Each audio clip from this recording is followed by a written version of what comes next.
Bonjour à tous, bienvenue sur French School TV. La semaine dernière, quelqu'un m'a posé cette question.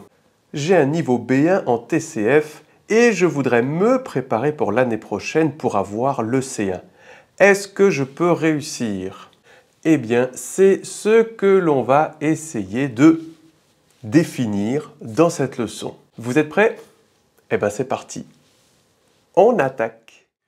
Premièrement, si on analyse un peu cette question, est-ce que c'est possible d'obtenir le niveau C1 en une seule année quand on a un niveau B1? Alors ma première réponse à cette question, c'est non. Ce n'est pas possible.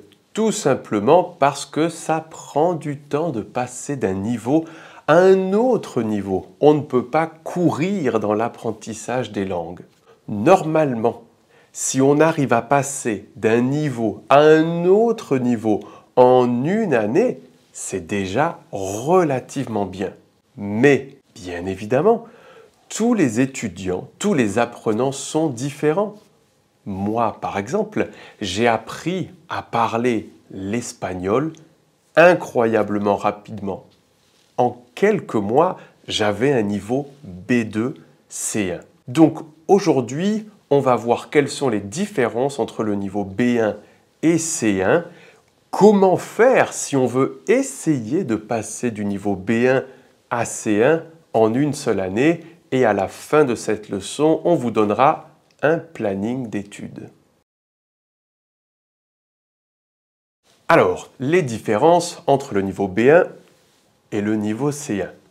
Tout d'abord, la complexité des thèmes, les thèmes de compréhension, les thèmes de production. Au niveau B1, on peut parler de thèmes de société simples. L'environnement, la ville, le travail, la vie privée. Au niveau C1, les thèmes sont beaucoup plus variés, ou à l'intérieur même d'un thème comme l'environnement, au niveau C1, on aura quelque chose de beaucoup plus précis, détaillé, complexe, et donc bien évidemment, pour le comprendre ou pour s'exprimer sur ce sujet, on va devoir premièrement connaître ce thème ou, si on ne le connaît pas, être capable de l'analyser, de comprendre son vocabulaire, ses problèmes, ses causes, ses conséquences, ses solutions pour ensuite pouvoir le traiter personnellement. De là vient l'autre compétence dont je voulais parler, qui est la compétence analytique. Votre compétence à analyser des thèmes complexes.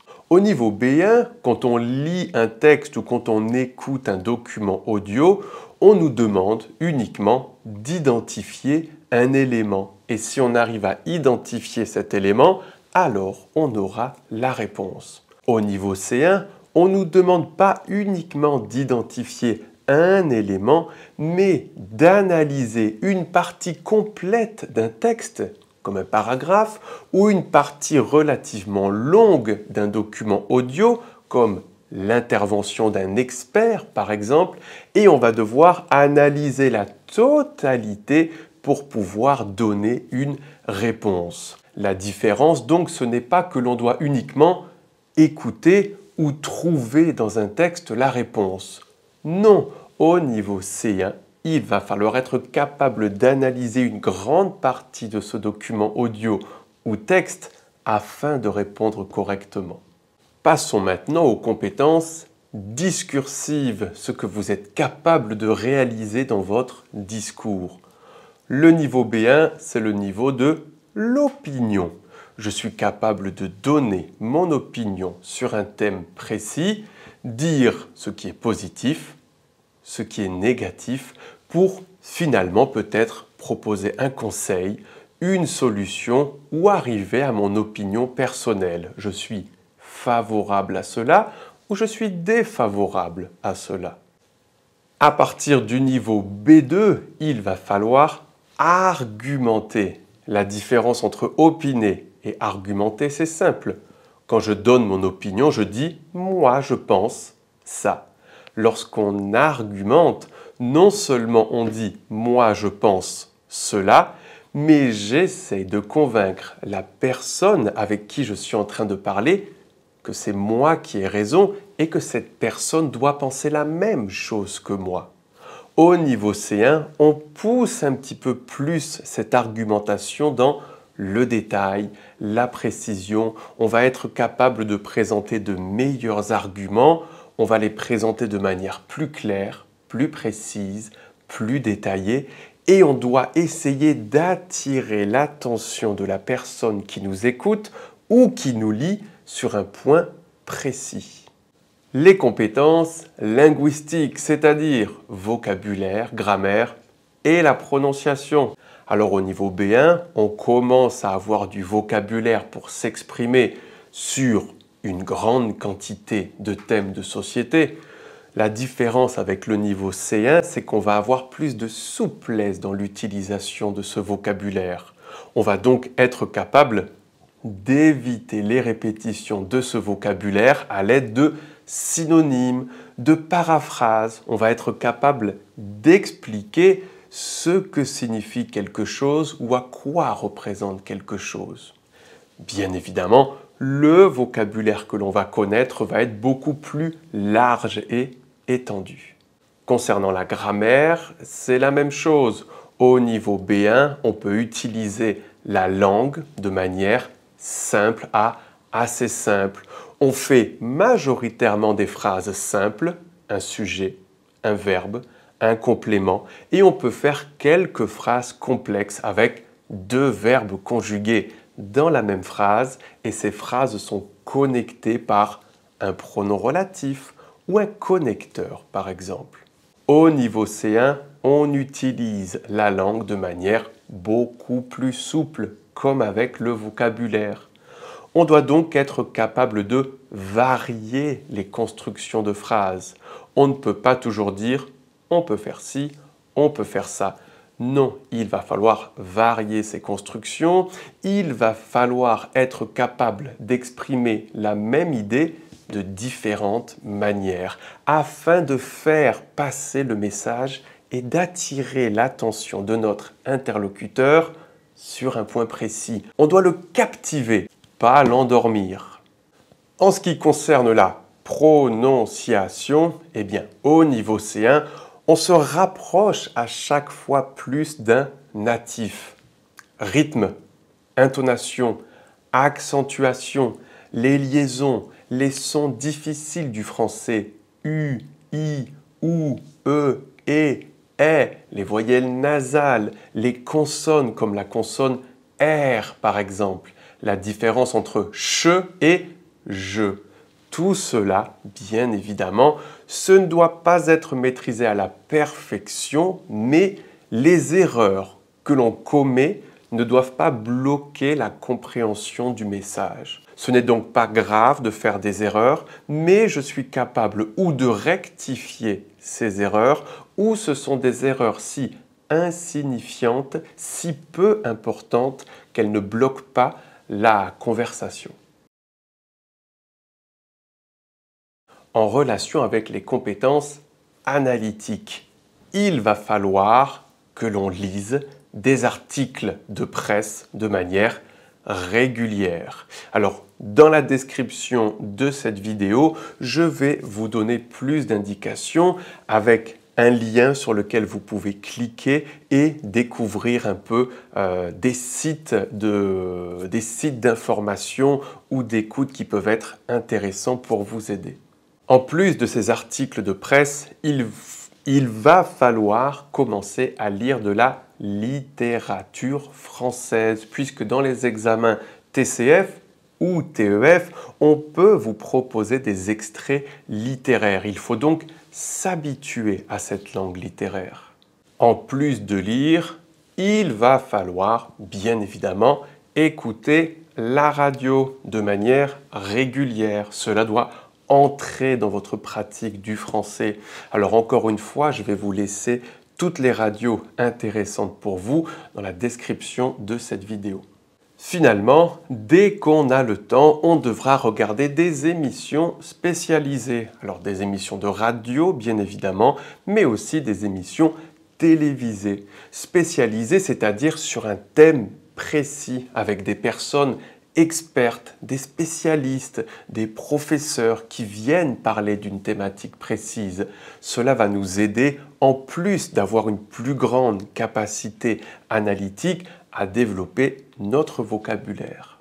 En ce qui concerne les compétences discursives, ce que je suis capable de produire à l'écrit ou à l'oral, il faut absolument que l'on apprenne à argumenter et à attirer l'attention de mon interlocuteur ou de mon lecteur sur un point précis.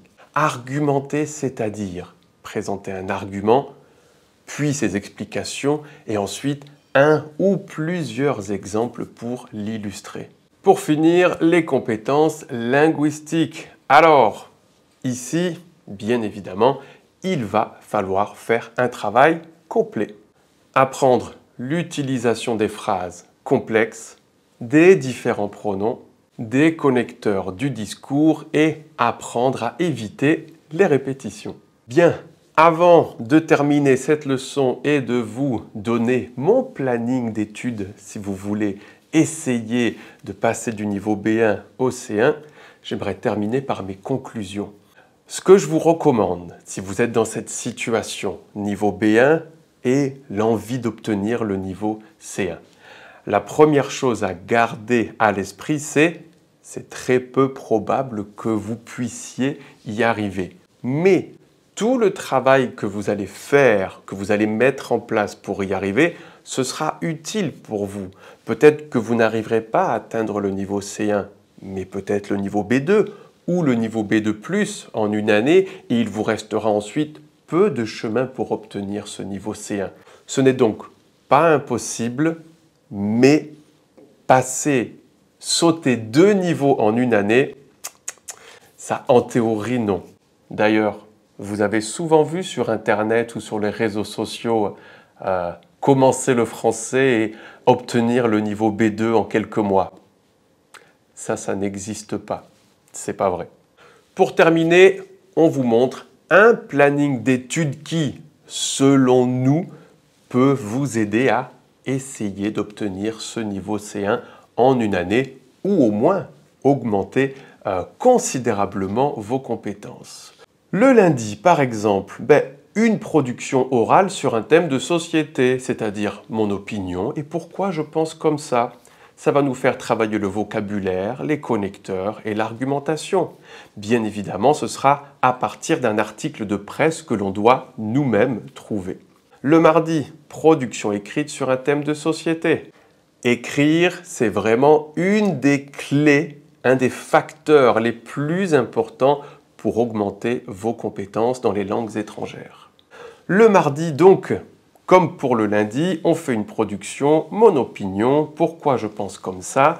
Pour changer un petit peu, le lundi, on travaille à partir d'un article, le mardi, on peut travailler à partir d'un document audio, à la radio par exemple. Mercredi, grammaire. Chaque fois que c'est possible, on travaille sur la mise en relief, les pronoms démonstratifs, les pronoms relatifs, les temps composés du français, le subjonctif, la phrase interrogative, la voix passive. Si vous travaillez toutes ces compétences pendant une année, je peux vous garantir que votre niveau de français va considérablement augmenter.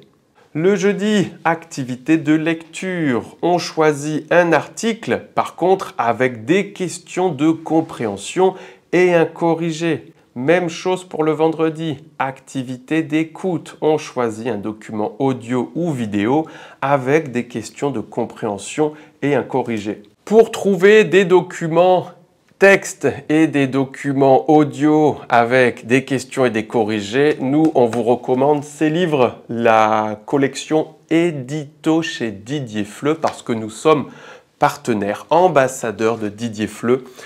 Dans ces livres, on trouve tout le contenu nécessaire. Donc, quand on veut passer d'un niveau à un autre niveau, quand on veut apprendre quelque chose, il faut se former. On peut se former gratuitement, mais acheter un livre comme ça de niveau B2, puis quand vous l'avez terminé, le livre de niveau C1, automatiquement, ça va nous faciliter l'apprentissage. Si je ne me trompe pas, ces livres, ils coûtent autour de 25 €, 30 €.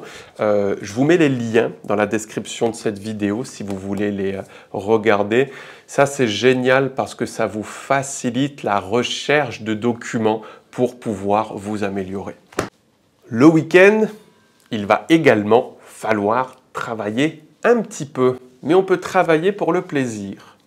Le samedi, par exemple, on peut visionner un reportage ou une série ou un film. On peut faire quelques activités de shadowing et noter du vocabulaire et des expressions. Les séries et les films en français, c'est à partir du niveau B2, B2+. Donc si on a un niveau B1, moi je vous recommande de commencer par les reportages, car c'est une seule et même thématique.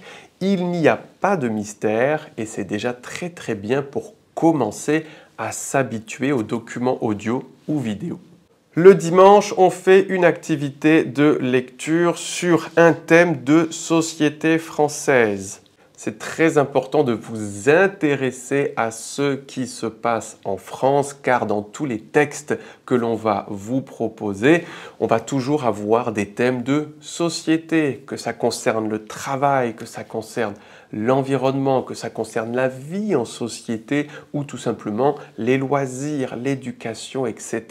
Il faut vraiment vous intéresser à cela car ça va amplifier votre vocabulaire, mais en plus ça va vous donner de la matière pour réfléchir, analyser et produire. Bien, et si tout cela ce n'est pas suffisant, vous n'y arrivez pas, n'oubliez pas qu'à French School TV, on a plein de cours de français pour vous. Ici, sur la chaîne YouTube, vous avez 5 cours totalement gratuits. Un cours de vocabulaire intermédiaire, grammaire intermédiaire. On a un cours d'argumentation primordial pour vous. On a un cours de prononciation et on a un cours de compréhension orale. Je vous mets tous les liens dans la description de cette vidéo.